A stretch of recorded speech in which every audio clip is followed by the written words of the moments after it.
بہت ناز ہے نا اس جوانی پہ, بہت تکبر ہے نا اس طاقت پہ.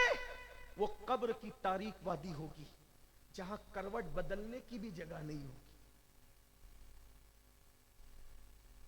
پیٹ پھٹ کر کے بدبو سے دماغ کو سڑا رہا ہوگا, جسم کو قبر کے کیڑے کھا رہے ہوں.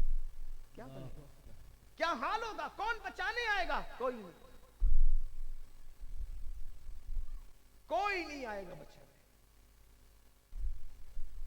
قبر میں کوئی کام نہیں آئے گا. ایک ذات ہے بس, آمینہ کے لال کی. بے شک سبحان اللہ. ہم نے ان کو بھی ناراض کر دیا. کتنا ناراض کیا, کتنا ناراض کرو. تو یہ قبر کو کیڑے جسم کو کھانے والے ہیں. اور اگر اللہ کو راضی کر لیا, ارے کیڑوں کا کھانا تو دور کی بات, کیڑے آ بھی نہیں سکتے. اور جسم تو جسم ہے, کفن کو بھی مٹی چھو نہیں سکتی, کفن کو بھی دھبا لگ نہیں سکتا. کوئی اللہ کو راضی کر کے تو دیکھے, کوئی نیکی کر کے تو دیکھے, کوئی گناہ سے بچ کے تو دیکھے. دنیا کہنے پہ مجبور ہو جائے گی کہ زمین میلی نہیں ہوتی, زمن میلا نہیں ہوتا, محمد کے غلاموں کا کفن میلا بے نہیں. شک سبحان اللہ.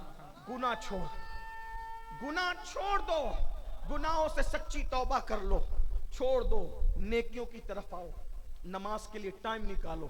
مسجدیں ویران ہو گئی ہیں, مسجدیں مرثیہ خواہ ہیں. اور یاد رکھنا, اللہ کے رسول صلی اللہ علیہ وآلہ وسلم فرماتے ہیں, جو نماز چھوڑ دے میں محمد اس سے بیزار ہوں. آقا اس سے بیزار ہے جو نماز چھوڑ دے. آج ہماری مسجدیں ویران ہیں. مسجد میں پہنچتا کون ہے؟ اگر کبھی امام صاحب اور مؤذن صاحب مسجد میں نہ آئیں تو کبھی کبھی فجر کی جماعت نہیں ہوتی مسجدوں کے اندر. یہ حالات ہیں میرے بھائیوں. آپ بتائیں جو قوم مسجدوں کو ویران کرے. آئیے ایک روایت میں آپ کے سامنے پیش کرتا ہوں, آپ کو پتہ چلے گا. لوگ بہت بے باک ہو رہے ہیں, بہت بے باک. کہتے ہیں نماز چھوڑیں گے تو بھی تو مسلمان ہی رہیں گے. میں نے کہا رہیں گے مسلمان. سب چھوڑ دو گے تو بھی مسلمان ہی رہیں.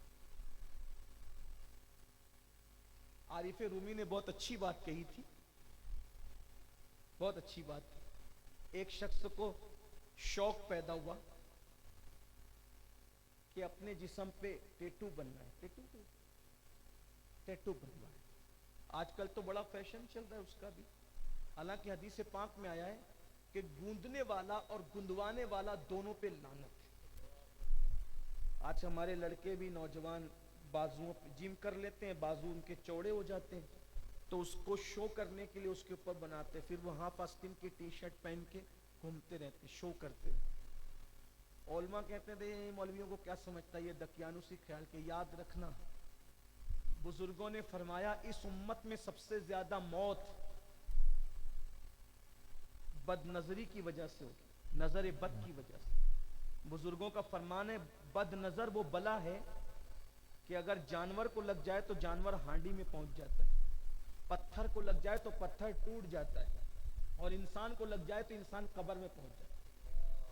یہ ہم لوگ پاگل نہیں ہیں. ہمارے بزرگوں نے ایسے ہی ہمیں نہیں سکھا دیا کہ پورے کپڑے پہنو تاکہ لوگوں کی نظر سے محفوظ ہو.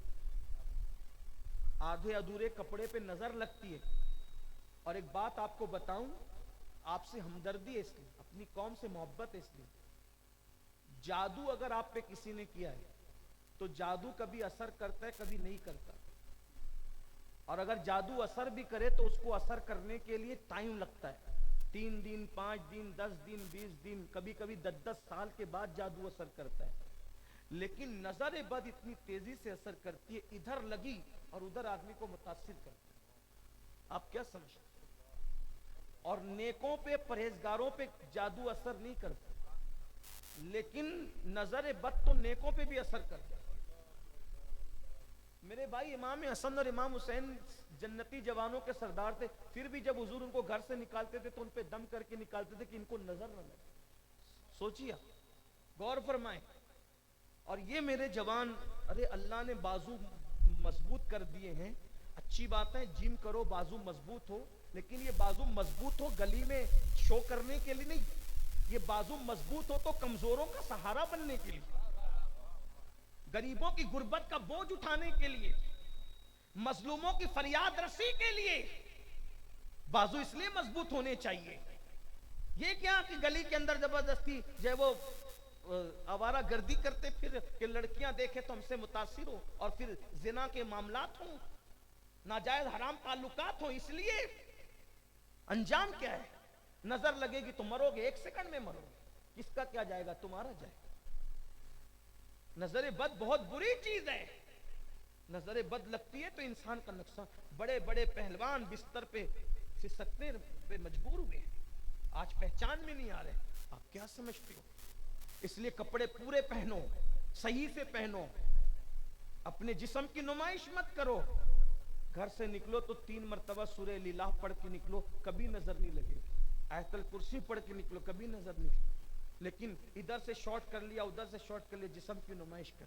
بہرحال تو آج وہ ٹیٹو کا بڑا رواج ہے. حضور نے لعنت کی ہے, آپ نہیں کرنا. لوگ گلے پہ کرتے ہیں, گردن پہ کرتے ہیں, بازو پہ کرتے ہیں. استغفر اللہ, کبھی کبھی کہتے شرم بھی آتی ہے, وہ کمر پہ بھی کرتے ہیں. اور اس کے بعد پھر چھوٹی سی شرٹ پہنتے ہیں تاکہ وہ نظر ہے اس کو دکھانے کے لیے. یہ حالات سوچے تو صحیح. یہ مسلمان ہے جسے دیکھ کے شرمائے یہود. یہ حال ہے. اللہ کے رسول صلی اللہ علیہ وآلہ وسلم کے بارے میں سیدنا ابو ایوب انصاری رضی اللہ تعالیٰ عنہ فرمایا کرتے تھے کہ حضور علیہ السلام اتنی حیا کرتے تھے, کنواری لڑکیوں سے بھی زیادہ حضور کو ہم نے حیا کرتے دیکھا ہے. صحابہ کہتے ہیں ہم نے حضور کے تلوے نہیں دیکھے, کیونکہ حضور علیہ السلام نے ہماری محفل میں کبھی حیا کی وجہ سے پیر لمبا نہیں. حضور علیہ السلام نے کبھی حیا کی وجہ سے کسی کے سامنے ناک بھی نہیں چھینی. یہ حضور کی حیا کا عالم ہے. یہ حیا ہے, اور جتنی جس کے پاس حیا ہوگی اس کا ایمان اتنا مضبوط ہوگا. یہاں تو بے حیائی ہے. حضور علیہ السلام کو کبھی کسی نے ڈکار لیتے نہیں سنا, کبھی نہیں سنا. حضور نے حیا کی وجہ سے کبھی ڈکار نہیں کیا. اور ڈکار نہ آئے, حضور علیہ السلام کہتے تھے اپنی ڈکار کو اپنے اتنا کھایا ہی مت کرو کہ تمہیں ڈکار آئے. حضور علیہ السلام ڈکار سے بھی نفرت کرتے تھے. غور فرمائے, جو کبھی لمبے پیر نہ کیے ہوتی, جس نے کبھی محفل, کبھی لوگوں کے سامنے ناک نہ چھینتی ہو, کبھی ڈکار ان کی سنی نہ گئی ہو. یہ حضور کی حیا. اور وہ ان کے ماننے والی قوم کیا کر رہی. تو بہرحال عارف رومی کی بات چل رہی تھی. میں کہہ رہا تھا کہ وہ ٹیٹو بنانے کا شوق کسی کو چھڑ رہا ہے اس دور میں. تو وہ تو اتنا ترقی یافتہ دور تو نہیں تھا. تو پہلے کیا کرتے تھے, سوئی چبا کر پھر اس میں راکھ بھر کے بناتے تھے. تو آ کے بولتا ہے کہ میرے بدن پہ, پیٹھ پہ شیر بنا دو, شیر. ہاں بنا دیتے. تو جیسے ہی ایک سوئی چبائی نا تو تکلیف ہوئی. بنانا تو تھا لیکن تکلیف برداشت کرنی نہیں تھی. تو کہا کہ کیا کر رہے ہو تم؟ بولے شیر بنانے کے لیے. کہا شیر بنائے. کہا کدھر سے بنا رہے ہو؟ کہا دم کی طرف سے. تو کیا بغیر دم کا شیر نہیں ہوتا؟ کہا ہاں ہوتا ہے. بولے دم چھوڑ دو. پھر سوئی چبائی. تو بولے اب کیا کرو؟ کہا تم نے شیر بنانے کے لیے کہا. تو کدھر سے بنا رہے ہو؟ پیر بنا رہے ہو. بولے بغیر پیر کا شیر نہیں ہوتا. ہاں پیر بغیر پیر کا بھی ہوتا ہے. پھر سوئی چبائی. اب کیا کر رہے ہو؟ کہا شیر بنا رہے ہو.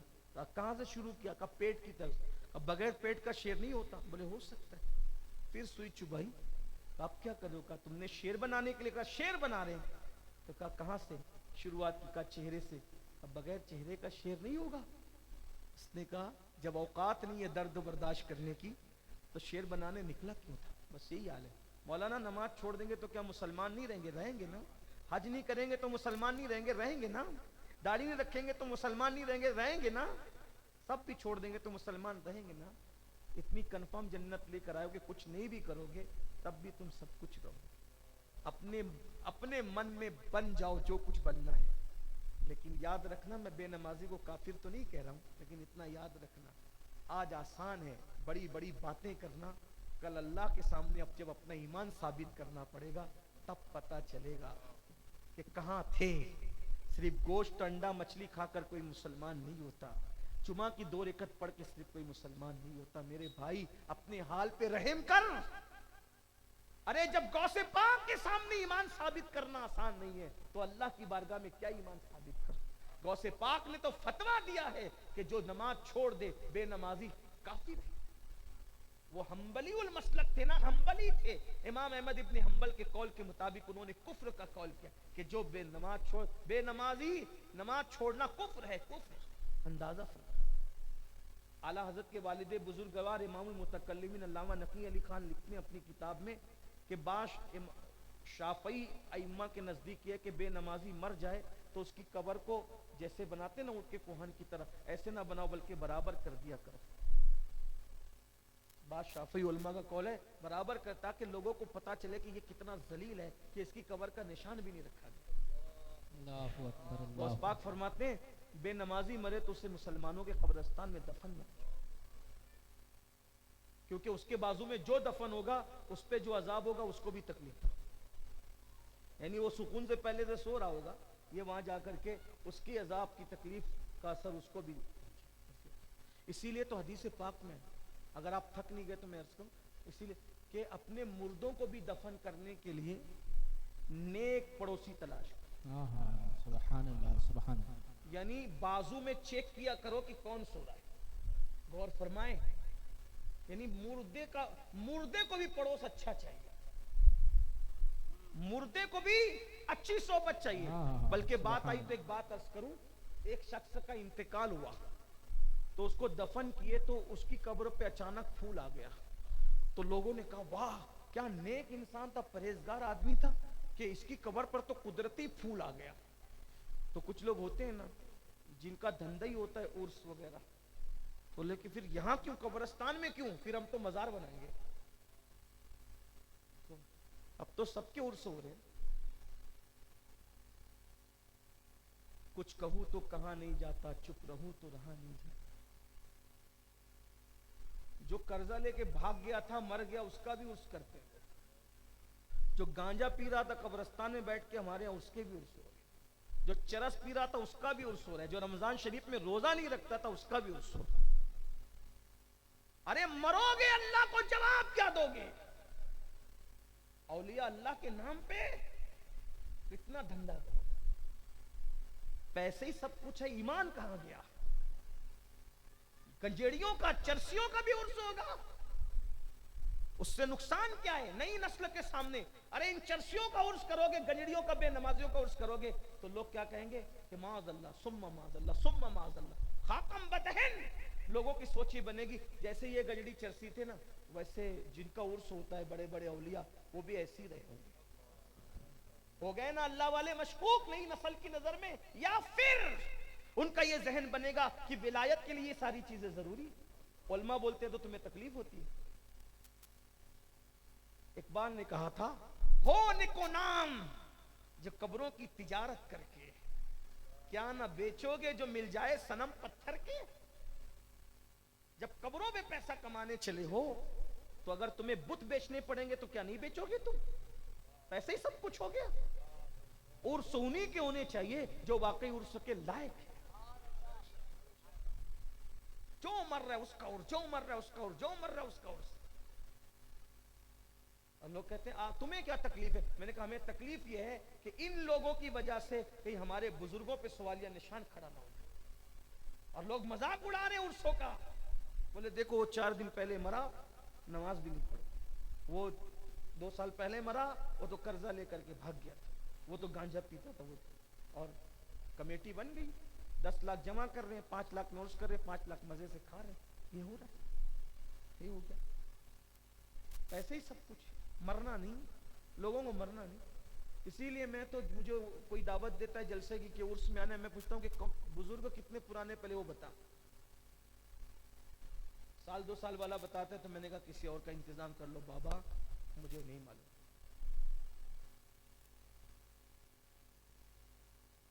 کچھ لوگ کہتے ہیں کہ یہ گھمنڈی ہو گیا. جو چاہو کہہ لو، ہمیں آپ سے کیا ہے؟ ہم گھمنڈی ہے یا نہیں ہے، یا ہم کیا ہے نہیں ہے، وہ اللہ جانتا ہے. اللہ سے ہمارے معاملات درست ہونے چاہیے، ہمیں پبلک سے کیا لینا. ہم بھی ایک دن مر جائیں گے، ہمیں بھی مرنا ہے، اور پتہ نہیں کب مریں گے، جلسہ بھی پورا ہوگا کہ نہیں ہوگا. اس لیے حق کہے جاؤ. اور آپ سے بھی کہتا ہوں ایسے لوگوں کے عرس میں جائے ہی مت کرو بھیڑ بڑھانے کے لیے. اور جو لوگ کرے پورا گاؤں پورے لوگ اس کے خلاف اسٹینڈ لے کھڑے ہو کہ نہیں کرنے دیں.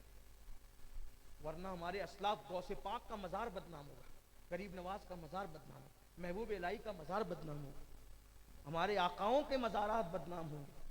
آج یہ تماشا سب کر رہے ہیں. بہرحال چلے بات دور نکل گئی, میں بات ختم کرنے لگا تھا. یہ دو باتیں اب کرنی پڑے گی. ایک تو وہ جو روایت پڑھا تھا وہ پڑھ دوں, اور پھر اس کے بعد یہ پھول جب دیکھا تو کہا کہ قبرستان میں کیوں, قبرستان میں کیوں دفن کریں, ان کا تو عرس کریں گے نا. یہ پھول نکل آیا ہے, تو وہاں کھودا نکالا اور لے جا کر کہیں دفن کیا تو سانپ آ گیا. جب سانپ آیا تو سب ڈر گئے, پریشان ہو گئے. تو واقعی ایک اللہ کے ولی وہاں موجود تھے, انہوں نے کہا نادانو, وہ جو پھول نکلا تھا نا اس کی وجہ سے نہیں, وہ بازو میں ایک اللہ والا سو رہا تھا, اس کے صحبت کی برکت سے اس پہ عذاب رک گیا اور اس عذاب کی بجائے رحمتوں کی برسات ہونے لگی. بازو کی قبر کی برکت, بازو کے قبر کی برکت سے یہ ہوا کہ اس کا عذاب رک گیا اور اس پر رحمتوں کی فوار آ گئی. اب جو دور لا کر کے دفن کیا نا یہ ہو گیا. اس لیے آپ سے بھی کہتا ہوں اگر ہو سکے تو قبرستان ہی میں دفن کرنے کی وصیت کیا کرو, اس لیے کہ ہو سکتا ہے کوئی قریب میں نیک مل جائے تو اپنا ہی بیڑا پار. اور ویسے دعا کیا کرو کہ بقی مل جائے, بقی شریف مل جائے. یہ دعا کرنا اپنا کام ہے, پھر ان کی مرضی. اور ایک بات یہی بتاؤں, جو سچے دل سے بقی مانگے گا کہیں بھی مرے گا دفن وہیں ہوگا. سبحان اللہ, سبحان اللہ. لاشے کو مدینے میں کرے دفن فرشتے, مر جائے اگر ہند میں بیمار تمہارا. کیا حسن ہے اے سید ابرار تمہارا, اللہ بھی ہے طالب دیدار تمہارا. کیوں دید کے مشتاق نہ ہو حضرت یوسف, اللہ کا دیدار ہے دیدار تمہارا. اور لاشے کو مدینے میں کرے دفن فرشتے, مر جائے اگر ہند میں بیمار تمہارا. سچے دل سے اگر تڑپ ہے بقی پانے کی تو انشاءاللہ بقی ملے گی اور ضرور مل کے رہے گی انشاءاللہ. تو بات میں عرض کر رہا تھا, بات ختم کرتے ہوئے ٹائم زیادہ ہوا, بات پوری کر لوں کہ اللہ کے رسول علیہ السلام کا زمانہ تھا. حضور کے ظاہری دور میں آقا علیہ السلام صحابہ کے ساتھ بیٹھے ہوئے تھے. ایک شخص جوان روتے ہوئے آیا اور روتے ہوئے آ کے حضور کو فریاد سنانے لگا. آقا علیہ السلام بے چین ہو گیا اس کے آنسو دیکھ کے. کہا کیوں رو رہے ہو؟ کہا حضور میرے ابا کا انتقال ہو گیا اور ہمارے یہاں کوئی اس کو نہ نہلانے والا ہے نہ دفن کرنے. آقا نے فرمایا صدیق اکبر فاروق اعظم سے کہ تم دونوں جاؤ اور اس کو غسل بھی دو اور دفن بھی کر دو. جیسے دونوں بزرگ چلے, چادر ہٹائی تو دیکھا کہ اس کا منہ کالے سور کی طرح تھا, کالے خنزیر کی طرح. دونوں رو پڑے, جلدی سے قاصد بھیجا آقا کی بارگاہ میں, یا رسول اللہ اس کا منہ تو سور اور وہ بھی کالے سور کی طرح ہے, کیسے غسل دیں اور کیسے کفن پہنائیں. آقا علیہ السلام خود تشریف لائے, حضور رو پڑے, پھر دعا کی اللہ اس کا منہ سیدھا کر دے. اللہ نے سیدھا کر دیا. حضور کی دعا سے غسل بھی ہوا, کفن بھی ہوا. جب نماز جنازہ لوگ پڑھ چکے, کسی نے دھیرے سے کہا پہلے تو منہ سور کی طرح ہو گیا تھا, ابھی تو ذرا دیکھو کیا حال ہے. جیسی اب چہرہ ہٹایا کہ دیکھا تو دوبارہ پھر منہ کالے سور کی طرح تھا. نماز جنازہ کے بعد بھی سب رو پڑے, وہ جوان رو پڑا. اللہ کے رسول سے صحابہ نے پوچھا یا رسول اللہ اس کا منہ بار بار سور کی طرح کیوں ہو جاتا ہے؟ آقا نے اس کے بیٹے کو بلاؤ, بیٹے کو بلایا. فرمایا تیرا باپ کیا کرتا تھا سچ بتانا. کہا حضور یہ ہر نیکی کرتا تھا, ایک کمی تھی نماز نہیں پڑھتا تھا. جب نماز کا وقت آتا تھا تو یہ سو جاتا تھا, اس کو نماز میں کوئی دلچسپی نہیں تھی. میرے آقا نے فرمایا میرے صحابہ جو جان بوجھ کے نماز چھوڑے گا قیامت کے دن وہ کالے سور کی شکل میں اٹھے, کالے خنزیر کی شکل میں اٹھے. 10 منٹ لگتے ہیں ٹائم کے نماز, صرف 10 منٹ کیا جاتا ہے. توبہ کر لو بھائی, اللہ مہربان ہے, غفار ہے, معاف کرنے والا ہے. سچی توبہ کرو, اللہ کو منا لو. 50 منٹ لگتے ہیں 5 وقت کی نماز میں. ٹرین پکڑنے کے لیے تو صبح اٹھتے ہونا, نوکری پہ جانے کے لیے تو صبح اٹھتے ہونا, میری بہنیں بچوں کو اسکول پہنچانے کے لیے صبح اٹھتی ہیں, نماز کے لیے بھی اٹھ جایا کرو.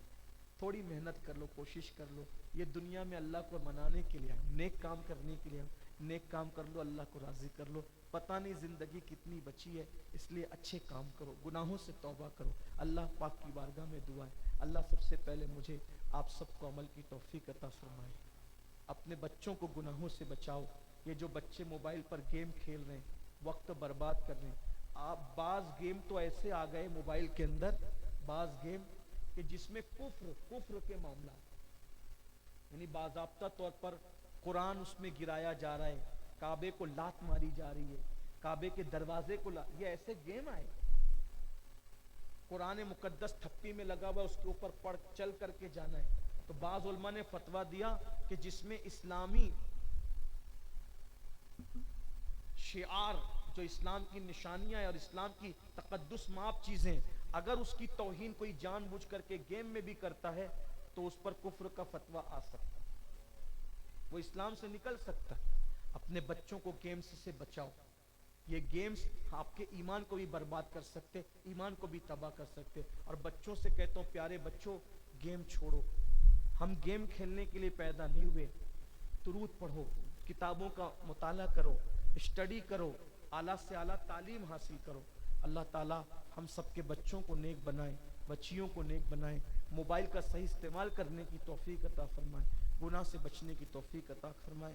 دوران گفتگو اگر کوئی غلطی ہو گئی ہو اللہ تعالیٰ معاف فرما دے۔